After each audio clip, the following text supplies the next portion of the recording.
네, 다시 인사드리겠습니다. 안녕하세요. 안녕하세요. 네. 이제 가을을 요즘에 좀 탄다라는 느낌을 좀 받습니다.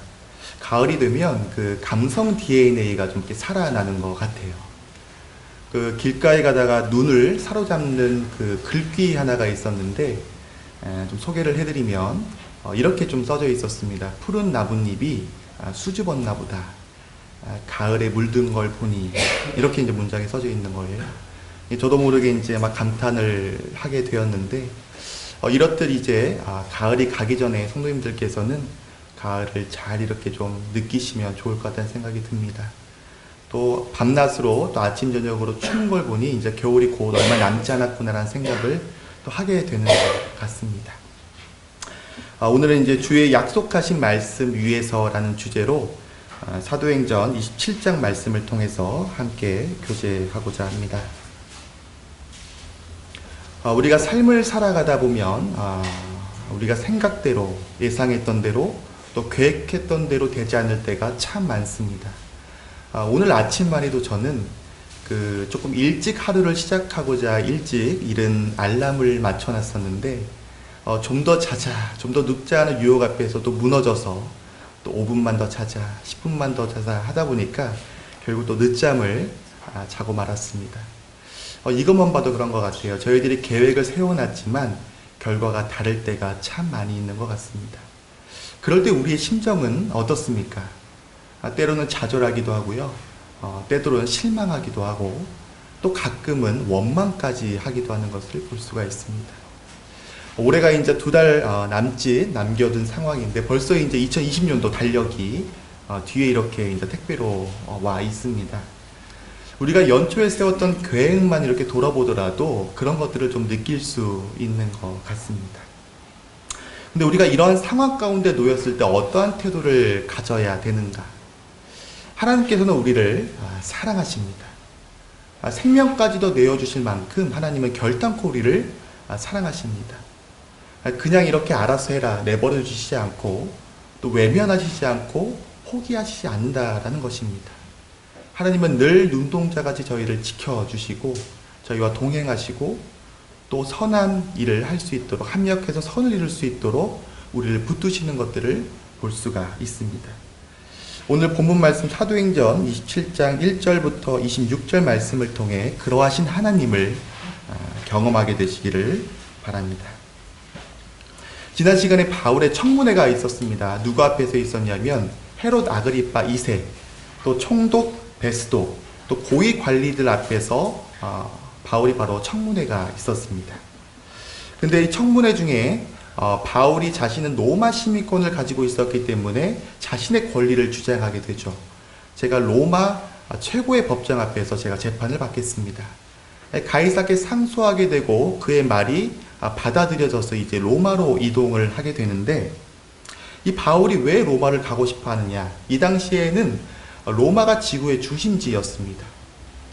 이게 로마로 통하지 않으면 나아갈 수 없다는 말이 있듯이 전 세계적으로 영향을 미치고 있던 때가 바로 이 로마 제국이었죠. 그러다 보니까 복음이 여기에 떨어지게 되면 사방으로 이렇게 쫙쫙 퍼지게 되는 것입니다. 그래서 지금 바울이 로마로 가려고 하는 것이고 더 중요한 것은 사도행전 23장 11절 말씀에 있죠. 내가 예루살렘에서 나의 일을 증언한 것 같이 로마에서도 증언하여라 하리라. 이 약속을 붙들고 지금 바울이 로마로 가고자 하는 것입니다. 그런데 어떤 신분으로 지금 가고 있느냐 보면 1절 말씀에 바울과 다른 죄수 몇 사람을 이렇게 나와 있습니다. 지금 바울이 죄수의 신분으로 지금 가고 있는 것입니다. 이렇게 갈 거라고 바울이 예상을 했을까? 아니요. 그렇지 않을 것 같아요. 1차부터 3차 전도 여행은 자신의 의지를 가지고 시작을 했지만 지금 로마 전도 여행은 남에 의해서 지금 시작이 되고 있는 것입니다. 그 1차부터 3차 전도 여행은 자유롭게 자유로운 몸을 가지고 당당하게 움직였지만 지금 결박되어 있는 상태에서 불편함 가운데 로마로 지금 들어가고 있는 것이죠. 참 이것을 참 볼 때 참 바울이 원튼 원치 않듯 자신이 계획했던 계획하지 않았던 지금 결박되어 있는 상황 가운데서 로마로 건너가고 있다는 것을 볼 수가 있습니다. 그런데 이 장면을 큰 시각에서 보면 놀랍게도 하나님의 일하심은 멈춰 있는 것이 아니라 계속 진행 중이라는 것들을 볼 수가 있어요. 왜냐하면 로마에서도 복음이 증거되어야 되겠다라는 그 말씀이 지금 바울을 지금 로마로 지금 끌고 가고 있는 것입니다. 초등학교 때 이제 선생님께서 미화에 굉장히 관심이 많으셔가지고 꼭 이렇게 이제 뒤뜰에 가서 흙을 좀 퍼오라는 이런 미션들을 많이 이렇게 줬습니다. 그러다 보니까 이제 화분을 들고 가서 뒤에 가서 이제 고른 흙을 담게 되죠. 근데 아시다시피 이제 밑에 이제 구멍이 있기 때문에 큰 돌을 담고 그 위에 이제 모래도 담고 고운 흙을 담게 됩니다. 그래서 가져가서 딱 들이면 이제 홈을 파서 씨앗을 심고 이렇게 덮게 되죠. 근데 하루 이틀 이렇게 지나가면서 어떻게 변화가 있나요? 처음에는 변화가 없습니다. 우리의 눈으로는 변화가 없어요. 하지만 그 땅 속에서는 지금 씨앗이 썩어서 싹이 틔어지고 있는 것이죠. 우리가 원튼 원치 않듯 이 상황 가운데 놓여 있을 때 우리의 눈으로는 뭔가 변함이 없을 것 같다, 뭔가 멈춰 있을 것 같다라는 생각이 들지만 하나님의 그 시각으로 보면 지금도 일하고 있다라는 것들을 볼 수가 있다라는 것입니다. 그렇게 로마로 가는 여정 중에서 하나님의 도우심이 계속 되는데요. 그 1절 말씀 다시 한번 보겠습니다. 우리가 배를 타고 이달리아에 가기로 작정되매 바울이 다른 죄수 몇 사람을 아구스토대 백부장 율리오란 사람에게 맡기니, 또 3절 말씀입니다. 이튿날 시돈에 되니 율리오가 바울을 친절히 대하여 친구들에게 가서 대접받기를 허락한지라. 지금 백부장 율리오는 죄인들을 로마까지 압송하는 데 있어서 관리 감독하는 책임자입니다. 바울과 율리오의 관계를 보면 약간 조금 이상한 장면이 나오죠. 3절 말씀 보면 바울을 친절히 대하여 또 친구들에게, 이 시돈에 사는 그 형제들에게 대접받기를 허락한지라. 아마 율리오는 바울에 대해서 알고 있었습니다. 그는 다른 죄수들과는 다르다. 그가 말하는 거나 행동하는 거나 일반 죄수들과는 다르다라는 것들을 율리오는 알고 있었던 것 같아요. 그렇기 때문에 바울에 대한 신뢰가 쌓이게 되고 믿음이 생기고, 다른 죄수들은 몰라도 바울이라면 내가 믿을 수 있겠다 하면서 친절히 대하고 또 시돈에 있는 형제들에게 대접받기를 허락하는 모습들을 볼 수가 있습니다. 더 중요한 건 하나님께서 그의 마음을 부드럽게 움직이셨다는 거죠. 또 그리고 하나님의 도우심을 또 볼 수가 있는데 1절 보면 또 우리가, 또 3절에 2절 말씀에 아시아 해변 각처로 가려 하는 아드라 무테노 배에 우리가, 이 우리라고 표현이 되어 있습니다. 이게 바울 혼자 있었던 것이 아니고 복수의 사람들이 있었다라는 것들을 알 수가 있는 거예요. 누가 있었냐면 저자 누가가 함께 있었고, 또 이름이 호명이 되죠. 마게도니아의 데살로니가 사람 아리스다고도 함께 하니라. 이 아리스다고는 19장 29절 말씀에서 등장을 하는데, 온 시내가 요란하여 바울과 같이 다니는 마게도니아 사람 가이오와 아리스다고를 붙들어 일제히 연극장으로 달려 들어간지라. 지금 예배소에 일어난 소동 가운데에서 바울과 함께 있던 사람이 바로 이 아리스다고라는 형제였습니다. 이 바울의 입장에서는 동역자이자 친구이자 형제인 것입니다. 보통 우리가 감옥에 간다라고 하면 주변 사람들이 다 떠나가기 마련입니다. 왜냐하면 나도 모르게 불똥이 나에게 튈 수도 있으니까, 괜히 피해를 입을 수 있으니까 그 두려움 가운데 떠나가는 게 일반적입니다. 하지만 지금 바울은 2년간 감옥에 갇혀 있었는데도 불구하고 그의 곁을 지켰던 사람들이 있었습니다. 바로 누가? 그 다음에 아리스다고. 자, 이렇게 그가 이제 바울들과 함께하면서 바울에게는 굉장히 큰 아마 힘이 됐을 거고 위로가 됐었을 것입니다. 하나님의 사람은 다르다라는 생각을 하게 됩니다.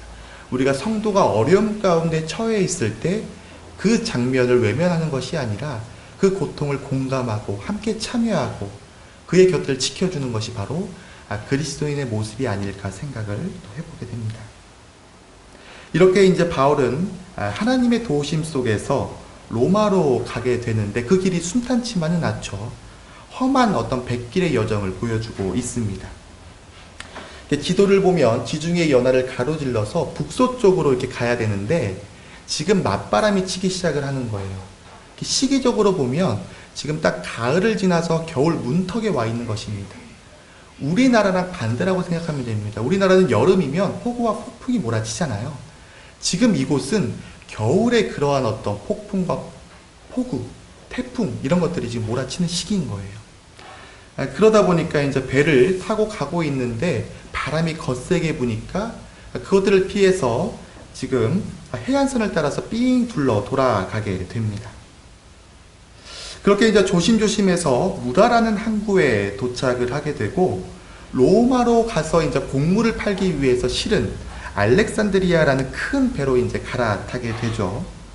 그래서 이제 무라에서 미안까지 가게 되는데 간신히 조심조심하게 거기까지 딱 도착을 하게 됩니다. 근데 점점 이제 바람도 거세게 불고 풍랑이 허락지 않으니까 바울이 여기에 모인 사람들, 배 안에 있는 사람들에게 한 가지 제안을 하게 돼요. 내가 지금까지 전도 여행하면서 이 시기에는 바람이 굉장히 많이 불더라. 그러니까 겨울을 여기에서 지내고 잠깐 바람이 잔잔해지면 그때 우리가 출항을 하자. 지금 출항하면 우리가 배만 손상 뿐만 아니라 우리의 생명까지도 위험하다. 이렇게 얘기를 하게 돼요. 그랬더니 그 반대에 있던 입장의 사람들이 또 주장을 합니다. 너의 말은 동의를 한다. 하지만 우리가 있는 지금 이곳은 시골이다. 우리가 거할 숙소도 없고 먹을거리도 없고 유흥거리도 없다. 3-4시간만 가게 되면 이 베닉스라는 큰 항구가 나오는데 우리가 거기까지만 가서 우리가 정착하자. 이렇게 얘기를 꺼내게 됩니다. 이러한 어떤 주장이 서로 맞서게 되는데 율리오라는 백부장이 누구의 말을 듣게 되느냐. 자, 11절 말씀입니다. 백부장이 선장과 선주의 말을 바울의 말보다 더 믿더라. 만약 우리가 율리오라면 누구의 말을 따르겠습니까? 지금 두 주장을 살펴보면 지금 바울은 어떻게 주장하고 있냐면 지금 당장 불편한 거는 괜찮아. 하지만 지금 떠나면 우리의 위험, 목숨까지도 위험하게 돼. 멀리 보고 미래를 보고 있는 주장인 것입니다. 그리고 지금 선주와 선장의 주장은 어떻습니까? 지금 당장 불편해 우리가. 잠깐만 가면 큰 항구가 있어. 괜찮아. 지금 당장 이 순간을 보면서 주장하는 것이죠. 우리의 삶을 비추어보면 우리가 앞으로 살아갈 영원한 초소를 바라보면서 우리가 하나님의 말씀을 붙들고 또 준비를 하고 있는가, 아니면 이 삶 가운데 이 세상에 거하면서 어떻게 하면 편안하게 살 수 있을까, 어떻게 하면 조금 더 나은 삶을 살 수 있을까, 성공하는 것이 무엇일까에 매몰되어서 살고 있지는 않은가 생각을 또 해보게 됩니다. 누구의 말을 들어야겠습니까? 바울의 말을 들어야겠죠. 하지만 이 백부장이었던 율리오는 선장과 선주의 말을 듣게 되고 결국에는 배를 다시 이동시키게 됩니다. 그런데 이제 얼마 가지 않아서 예상치 못한 일이 발생을 합니다. 13절부터 14절 말씀입니다. 남풍이 순하게 불매 그들이 뜻을 이룬 줄 알고 닻을 감아 그레데 해변을 끼고 향해하더니 얼마 안 되어 섬 가운데로부터 유라굴로라는 광풍이 크게 일어나니, 남풍이 순항의 불매라고 나와 있습니다. 지금 태풍의 조짐이 있었던 것이 아닙니다. 너무나 잔잔한 상황 가운데서 오히려 순풍이 지금 불고 있는 상황이었어요. 근데 갑자기 강력한 북동풍 유라굴라라는 태풍이 지금 불어오기 시작을 합니다. 땅에 살아도 저희가 태풍이 불면 혼비백산 하잖아요. 지금 그 바다 한가운데에서 태풍을 만났다라고 생각을 해보면 어마무시한 것입니다. 지금 풍랑 가운데 떠다니고 다니는 이 나뭇잎 신세인 거예요. 그 배가 어떻겠습니까? 바람 따라 파도 따라 정처 없이 흔들리면서 떠다니게 됩니다. 15절 말씀. 배가 밀려 바람을 맞춰 갈 수 없어 가는 대로 두고 쫓겨가다가, 지금 가는 대로 두고 쫓겨가는 것입니다. 지금 배의 키를 잡고 있는데 통제가 안 되는 거예요. 지금 바람 따라서 쫓겨가고 있는 그 모습을 볼 수가 있습니다. 배가 여기저기 파손되고 물이 들어오기 시작하고 지금 배를 지키려고 사투를 벌이고 있는 선원들의 모습이 상상이 막 됩니다. 자, 어떤 일들을 하냐? 16절 말씀을 보면 이렇게 나와 있습니다. 가오다라는 작은 섬 아래로 지나 간신히 거루를 잡아 끌어올리고 줄을 가지고 선체에 둘러 감고, 이 거루라는 것은 구명보트를 얘기하고 있는 겁니다. 큰 배는 옆에 이제 구명보트가 있잖아요. 그것을 지금 끌어올려가지고 구명보트를 지금 붙잡고 있는 거예요. 또 17절 말씀에 스르디스에 걸릴까 두려워하여 연장을 내리고 그냥 쫓겨가더니, 이 스르디스는 암초를 말하고 있는 겁니다. 그러니까 지금 암초에 걸릴까봐 그가 지금 연장을 이제 막 버리기 시작을 하는 거예요. 그리고 18절에 우리가 풍랑으로 심히 애쓰다가 이튿날 사공들이 짐을 바다에 풀어버리고, 지금 곡물을 싣고 로마로 가서 팔아야 되는데 지금 곡물을 지금 버리기 시작합니다. 왜냐하면 곡물이 있으면 배가 무겁거든요. 자꾸 이제 물이 들어오니까 가라앉게 되니 곡물을 막 버리기 시작하는 거예요. 이전까지만 해도 우선순위가 가장 높았던 것이 풍랑이 몰아치니까 우선순위가 뒤로 또 밀려나는 것들을 볼 수가 있죠. 그리고 19절에 사흘째 되던 날에 배의 기구를 그들의 손으로 내버리니라. 그들의 손으로 내버립니다. 이 배의 기구라는 것을 배를 운행하는 데 필요한 도구들입니다. 그것마저도 지금 버리는 것들을 볼 수가 있는 것이죠. 모든 수단과 방법을 동원해서 살기 위해 힘겹게 사투를 벌이고 있는데, 20절 말씀에 여러 날 동안 해도 별도 보이지 아니하고 큰 풍랑이 그대로 있음에 구원의 여망마저 없어졌더라. 지금 이러한 상황들이 여러 날 계속 이어지고 있는 것입니다. 지금이면 어쩌면 GPS라든지 내비게이션이 있기 때문에 우리가 방향을 정하고 지금 몇 시 몇 분인지를 알 수 있는데, 이 당시에는 해를 보고 날을 셌었고 별을 보면서 방향을 체크했던 거예요. 근데 지금 풍랑이 계속 일어나고 있으니까 자신들이 어디까지 왔는지, 지금 며칠인지, 앞으로 얼마나 더 가야 되는지, 어디로 가야 되는지 알 수가 없는 상황인 것입니다. 지금 그리고 풍랑이 그대로 있으니까 어떻겠어요? 심리적으로 공포감에 아마 휩싸였을 거고요. 자신들이 하고자 하는 것들을 하지만 변함이 없는 그 상태, 할 수 없는 것이 없다고 느껴질 때 그들은 아마 망연자살을 했을 것입니다. 구원의 여망마저 없어진 이 배, 예민함이 최고조에 이르죠. 여기저기에서 고성이 일어나고요, 절규가 일어나고 통곡이 터져 나오게 됩니다. 그런데 바울은 다른 모습을 취하고 있습니다. 오히려 여유로운 모습을 하고 있고 편안한 가운데 있는 거예요.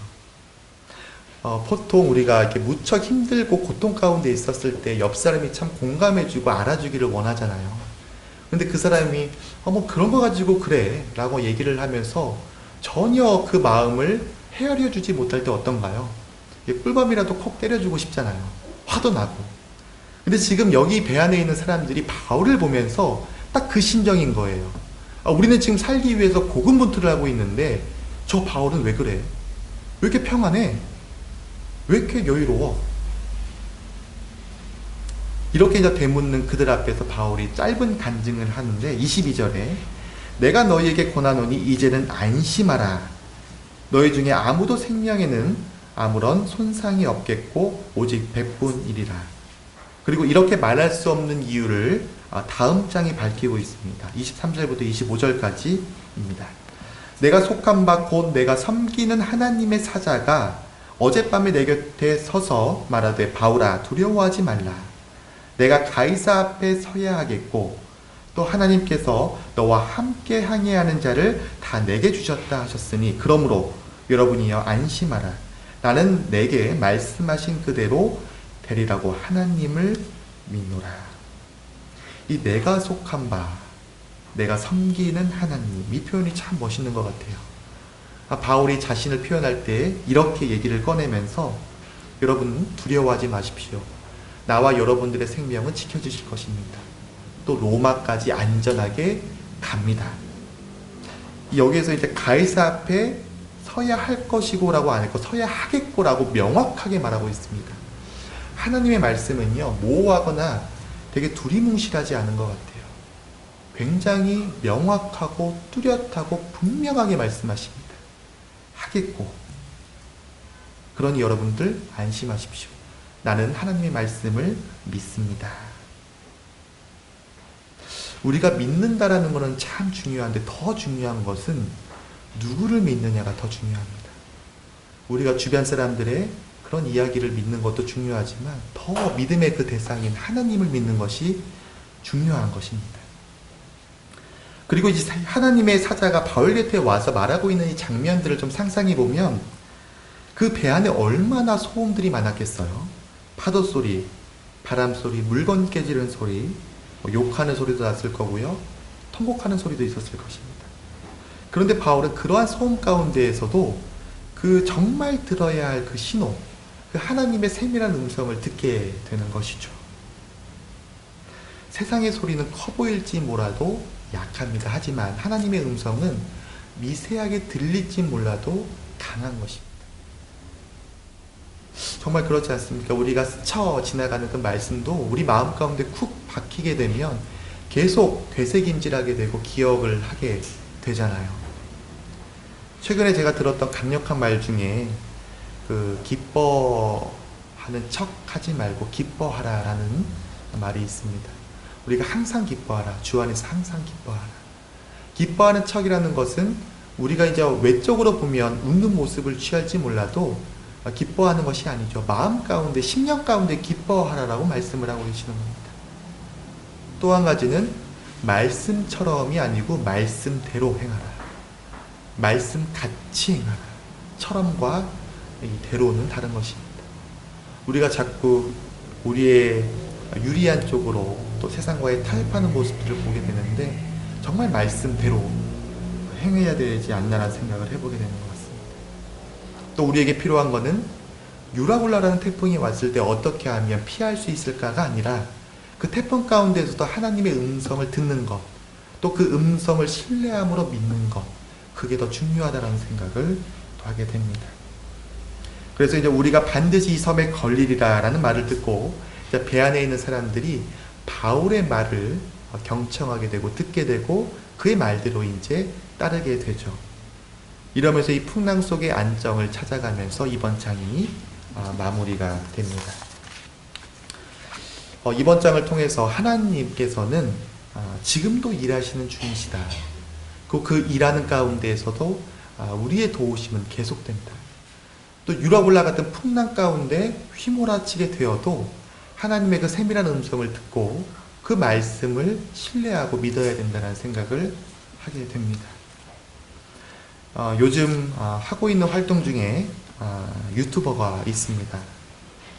혼자서 고군분투하면서 시간 날 때마다 틈틈이 하고 있는데 이게 생각보다 힘과 에너지가 꽤 들어갑니다.